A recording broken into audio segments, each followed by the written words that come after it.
Wait, before you disintegrate me, oh great Sphinx, I'm sure I've got the answers here to your riddle. Hang on a moment. Is it a porcupine? No, I get three chances, right? Three chances. All right, it's not a porcupine. So what sounds like Greek but is not Greek? Is it 42? Is it 42? It's not 42. It's definitely not 42. No, that wasn't an answer. I swear it wasn't an answer. That was just me. I was just speaking out loud. Hey, if you take it as being an answer, that's up to you. It wasn't an answer. It's definitely barbecue. Barbecue is not barbecue. No, wait, that's not 3. No, look, just give me some more time. I've only been at this for about 6 hours. I've still got days of coffee left to try and figure this out.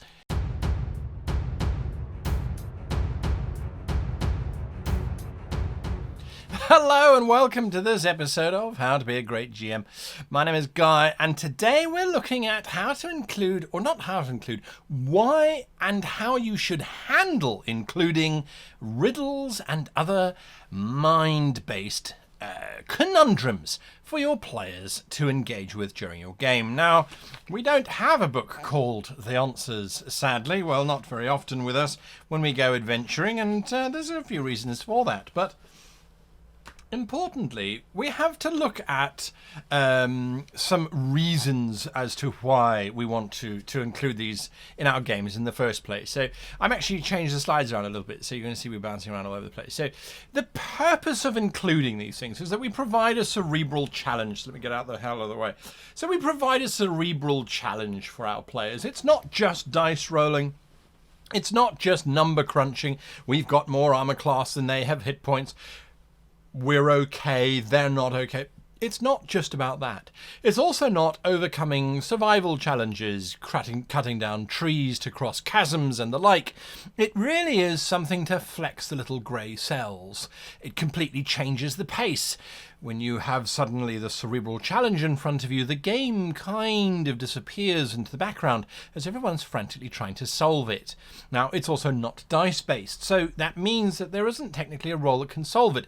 I know that there are mechanics in place for us to be able to do that. We're going to look at that later on. We're going to look at, can dice actually be used during these kinds of things, and how do we make sure that they still add fun to it without detracting from our challenge in the first place, and how to make sure that the challenge actually moves forward. And it's a personal victory. It's not a dice-based victory. You don't defeat the giant riddle by hitting it a lot with your sword, or perhaps you do. Maybe that's part of the riddle. But the idea is that this is something that the players have overcome together, hopefully, as a group, and that has not relied on dice or well-built characters to do so. And that makes it a much more beneficial sort of victory than any dice roll could ever do. And I think it's important to bear in mind. So adding these things in, it gives us a very good platform for rewarding clever play, for changing the pace of the game, and for creating a space for our players to shine where perhaps they wouldn't normally do so. In a combat heavy game or in a science fiction game where it's lots of dice rolling and the like, a cerebral challenge, something that is there for the players to figure through, can be an amazingly beneficial thing. All right, so those are the benefits of having a cerebral challenge, and it makes it very different. It makes it very, very, very, very unique, especially in games that don't have a lot of these in them. But there are a lot of things that we have to be very aware of when we do decide to add in a challenge of some kind. It doesn't have to be a riddle either. It could be a puzzle. You give your players something to actually manipulate. They've got to try and figure out certain combinations and things. They've got to try and work out certain types of things. So anything that basically doesn't necessarily rely on dice rolls, but relies on the little grey cells in order to proceed, in order to work out. So let's have a look at some of those problems. So here's the actual situation that we're dealing with. And I'm calling this episode One Solution. And there's a question mark very specifically at the end of that. So the idea behind this entire episode, so that you don't have to carry on watching if you don't want to, the idea behind this entire episode is that you should not have only one solution to these cerebral answers. Just exactly what solution you should have, which I will tell you, is at the end of the video. So there, you will have to carry on watching until the end, I'm sorry. So one solution. What are the benefits of having one solution? What are the benefits of having these riddles and puzzles in your games? What are the limitations? How do we adjust? And we've already looked at the purpose. Why would you have them there in the first place? So the riddle of the Sphinx is one of the oldest legends, or myths, I suppose, out there. And everyone sort of knows its question. What walks on 4 legs, and then walks on 2 legs, and then walks on 3 legs? I'm not sure that that's a very how can I put it, Egyptian interpretation of that riddle. I don't think those were the actual riddles, because if people knew what the riddles were, it means that someone survived the Sphinx in the first place and lived to tell about it, which, from what I understand, it never happened. So let's have a look at these one solution type of conundrums, these one solution situations. So what are the benefits? So the benefits is that it sets difficult. Now, for those of us that are language challenged, like apparently I was when I decided to set the difficult, it makes the game more interesting because it changes the focus of the situation. It isn't something that's just going to be solved by dice. It is something that's going to be solved by actual brain power and by the players sitting down and trying to gather as many clues as they possibly can. Now, it does apply pressure to the players because it's not the characters that are now on trial here in terms of mental and scholastic ability. It is the players who are on trial. So it means that if the players can't figure it out, either you as the game master are going to get blamed for creating something that doesn't make any sense and that was improbable and couldn't be solved, or when you do reveal a solution, they're going to say, well, that's just a stupid solution because it's anachronistic. In other words, it's from the wrong time period. So you've made a riddle that talks about motor cars, for example, and you're playing in a Wild West setting where a motor car hadn't even been invented, something like that. Or they're going to claim that, well, that was the obvious solution. We thought it wasn't obvious. Well, that's, again, not your fault, but the players will still blame you. So it's a very fine line. It applies pressure on both you and, obviously, the players. If the players do manage to solve it, that's fantastic. If they solve it so quickly that you've barely finished reading out the riddle or giving them the puzzle, you might feel as if you didn't do enough work. They, however, won't. They should still be quite, oh, that's easy. That's just this, and that. The next thing. As an example, for example, I have no idea what's happened to my English today. Apparently that's just gone. So it's set difficult, and here's an example, for example, of the example which I'm about to give you. And the example is that in the example where I was a player and I was separated from the group, and the group came across a cave. And what happened was, as they walked into the cave, they walked out of the cave. That was all that happened. That's what the GM described. You walk into the cave and then you walk out of the exact same cave. You turn around, you walk into the cave, and you walk out of the exact same cave.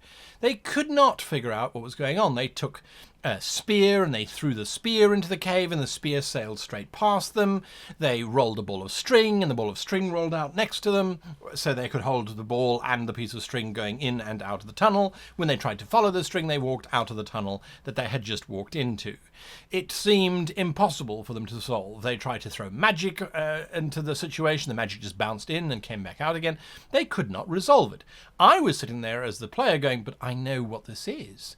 I know how this works. I know exactly what's going on here. They haven't tried. There's something that they haven't tried. And to me, it made perfect sense. To them, it was completely oblivious. The GM wasn't giving them any information either. And after about half an hour, they got frustrated and, well, eventually the GM had to let them roll to see if they could figure it out. And all you had to do was walk in backwards. And then suddenly the whole thing works properly. So when you walk in backwards, you walk out the exit, not the front or the entrance as you did. Did that make logical sense? I don't know, but it was a combination that to me made sense in my head and apparently in the GM's head. So it has a pressure that gets put onto these people, and these people are all academically much better than I was.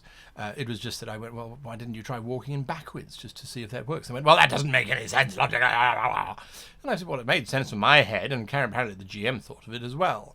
So sometimes it's about creative or lateral thinking, which people don't really like to do or don't think that they're very good at doing it. They're wrong on both counts. But So there is an interesting balance that you have to get. So it sets the difficulty, it applies pressure to the players more than anything else. And it can generate some creative outcomes.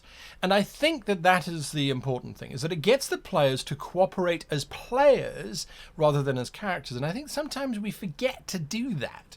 As players, we're busy being our characters, and our characters don't do this, that. But we're actually all there playing a collective game, but we just sometimes forget that, and we end up playing a solo game that happens to have other people playing in it as well.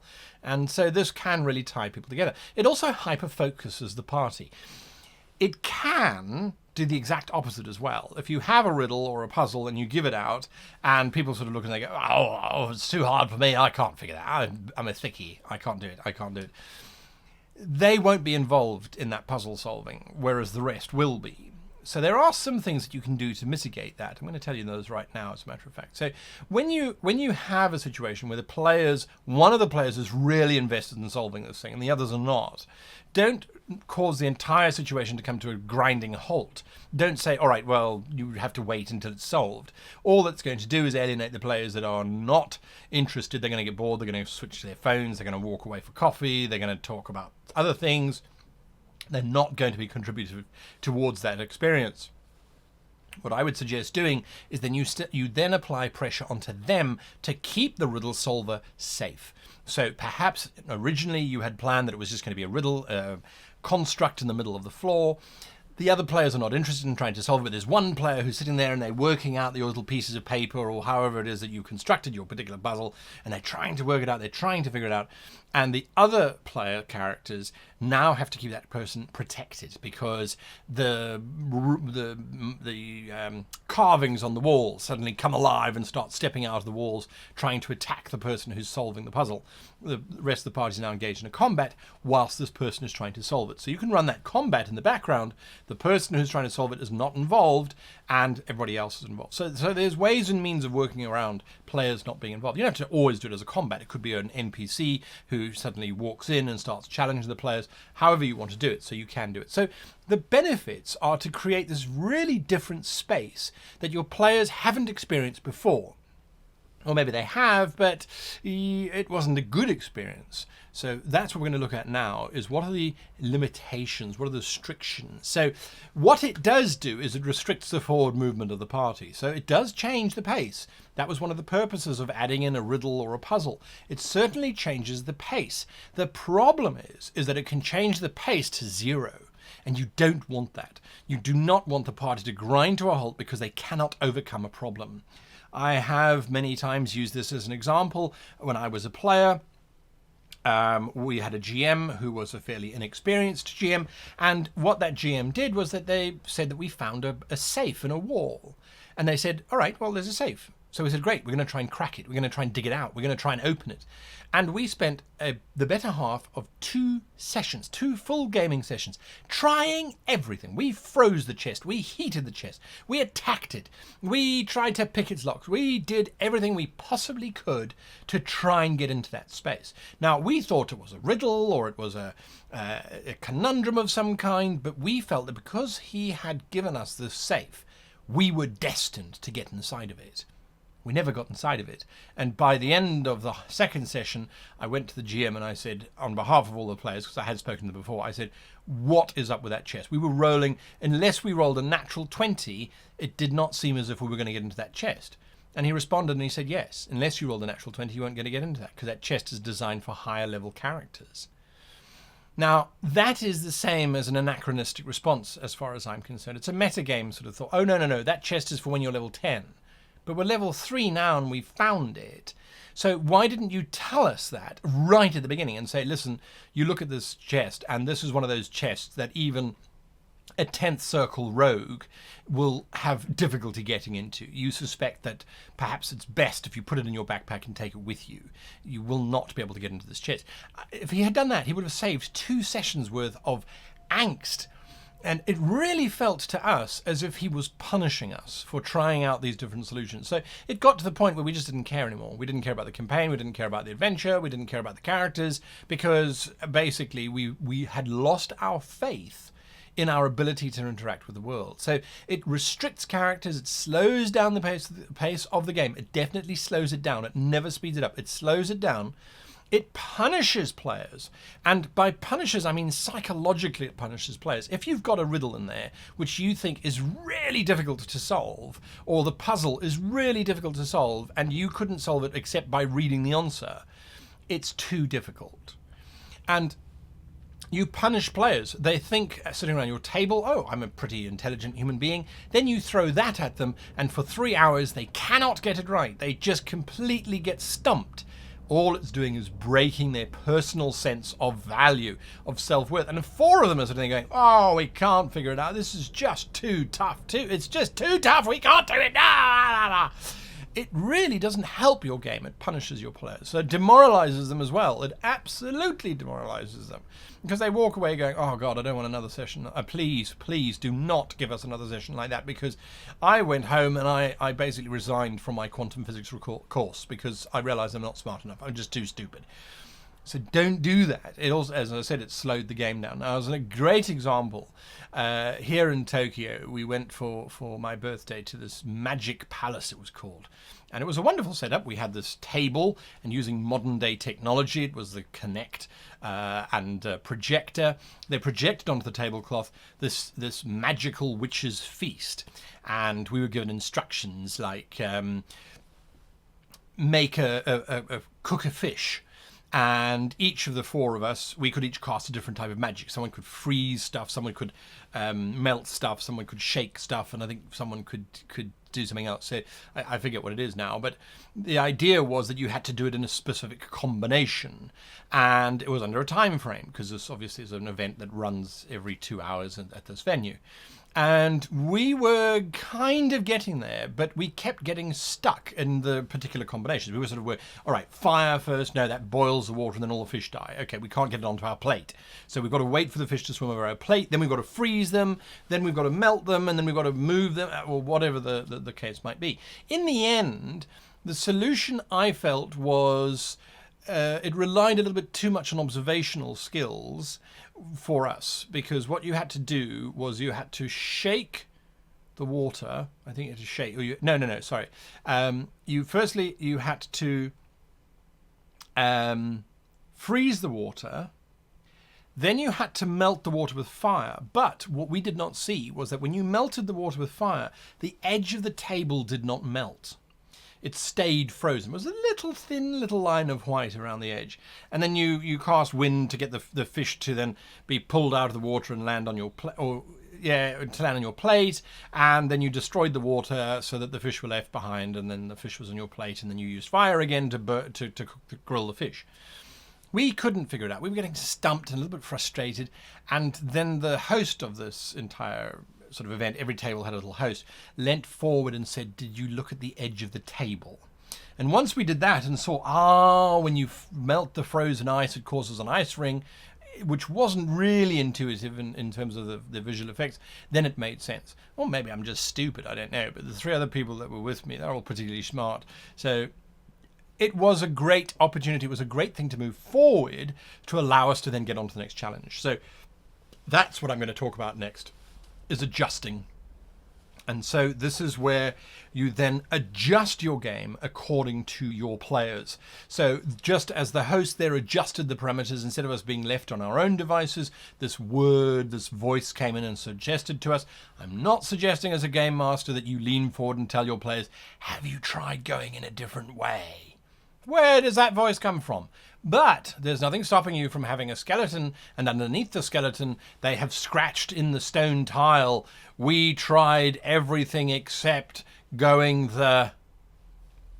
Still leave it cryptic. It is a challenge or a puzzle anyway, but you've now given them a solution. Whereas before maybe they didn't see it, or you have a gust of wind blast through the chat. However you do it, that's entirely up to you. So you can now adjust the solution. And the reason is because only you know the answer. Only you know the answer. Your players don't. That's what they're trying to find out desperately. Only you know the answer to the riddle. Only you know how those puzzle pieces should link together, because you made the puzzle, presumably. And I'm not talking about where you go and buy one of those interlocking devices, which just drives everybody mad, except for the few who know that you turn it sideways, you twist it once, and then you pull that bloody thing apart. I'm not talking about those kinds of puzzles. I'm talking about puzzles that you have created, riddles and things that you've created. Only you know the answer. So when people are then giving you the solution, when they're saying, okay, is it number 42? You know whether it is or not. Nobody else does. And if that is their fifth attempt, why shouldn't that be the answer? Why should it be the one that you've come up with? That doesn't necessarily make it right just because you're the one who answered your own question. So if it makes sense, if it's thematic, if it helps with movement to move the party forward, in other words, if it checks all three of those boxes, it should work. A fantastic example is where I was in a game with Simon, who plays in my Windswift game. He was running an online session for me to convert me to playing online, as a matter of fact. And in it, he posed a riddle. And I had dutifully written down the riddle, and the players and we were trying to figure this bloody thing out. And what had happened was a translation error. He is German and had obviously worked this thing out in German. And when he translated it into English, he had translated one word, or he'd used the wrong word. Whether it was a translation error or not doesn't matter. The point is that he had replaced one of the words with another word.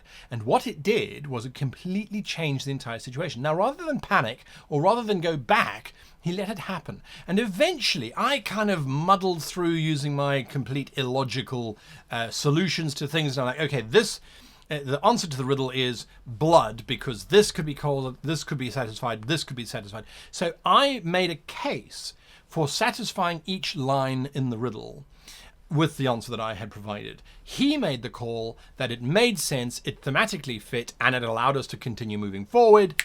Bingo, it works. So my suggestion in 18 minutes is do not just have a single solution, have an open solution. So you know what it should be, because you've got to try and keep the pressure on the players. You know where it should lead to. You know what happens next. If the players get close enough to solutioning it, if they get close enough to providing an answer, give it to them. Watch how all of the benefits come in. They sit back and they smile and they go, oh, yeah, we worked it out. Oh, yeah. Yeah, I see you. Yeah, we all worked it out. Now, the last point, which I don't have a slide for because apparently I just didn't. The last point that I want to talk about is dice rolling. Now, when it comes to conundrums, when it comes to puzzles, when it comes to riddles, in role-playing, generally speaking, there is always a role for combat. There are usually roles for intellectual things like deduction, logic, tactics, investigation. It doesn't really matter what system you're playing. There's usually some kind of intellectual value which you can roll against. And the players might, after being frustrated, go, oh, can't I just roll a wisdom check? Or can't I make an intuition check and intuit the answer? My character's smarter than I am. Those are very good questions, and you need to have an answer for those. Now, the answer could very well be, yes, make a roll, and I'll give you a clue. That clue could be something that helps them on their way. It should never be something that sends them in the wrong direction. There should always be a clue there. So when you're creating a puzzle, when you're creating a riddle, have a clue available. Have something that you can throw at them which hopefully will help solve it. And do not be afraid to make it incredibly obvious. They might still not get it. Because remember, we're interpreting what you've given us as players. So our interpretations are marred by all kinds of things. Our expectations, what you've set up so far, what we think to be the answer, all those kinds of things. And a lot of it is by what we hope the answer is going to be. Because once we've got an answer in our head, it's got to be ducks. It must be ducks. It's always ducks. And then suddenly it's actually rainbows. Our brains don't like that sort of leap.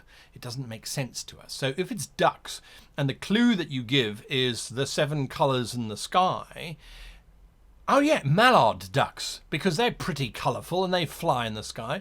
It's very easy for our brains to readjust our answers according to what we think they should be, rather than taking the facts and the reassessing from a clean slate, if you like. So have a few clues available and just be ready to throw them out and make them obvious. Let the players win. It doesn't matter. It's just about having fun. So if it makes sense, if it's thematic and it moves forward, go with their solution. Obviously, if it makes absolutely no sense whatsoever, no. Let them make a dice roll, let them have a clue, and then move forward. Those are my thoughts, anyway, on why we should include riddles and puzzles in our games. It's the challenge, changes the pace, it's not dice-based necessarily, and it's a personal victory for the players. But that is why I don't think that you should ever have just one solution. I think that there should be multiple solutions available. And it will just help make your riddles feel that much more interesting. Your players will want to actually have more challenges. Oh, good, a nice challenge we can dig our teeth into. Because even if we don't get the right answer, we'll still get the right answer. Because as long as it makes sense, we'll get through. So it makes it much more entertaining. And yes, players will know after a while that if you are the kind of GM who secretly will adjust the answer based on the solution that they give, if they become flippant like that, then quite frankly, just don't. Let them suffer for a little while as they kind of go, oh, it's cheese. Why the hell is it cheese? Well, it's cheese because the ink is yellow. What? No, that doesn't make any sense. Well, it did last time. Well, not anymore. Keep it changing, keep it relatively consistent, whichever way you happen to choose. If you let them dice roll, let the dice rolls actually mean something by giving them clues. Anyway, enough flapping from me. Until next time, I wish you and yours the happiest of gaming. Okay, so it's not 42, it's not bacon, it's not the subscribe. Is it subscribe? Yes, if you subscribe, that's the answer, isn't it? No? Liking. Liking is the answer. No. For whom the bell tolls, the Goblin Bell. That's it. Smack the Goblin Bell. That's the answer. Yes, that's the answer. We figured it out. Yay, we've got the answer. We've got the answer.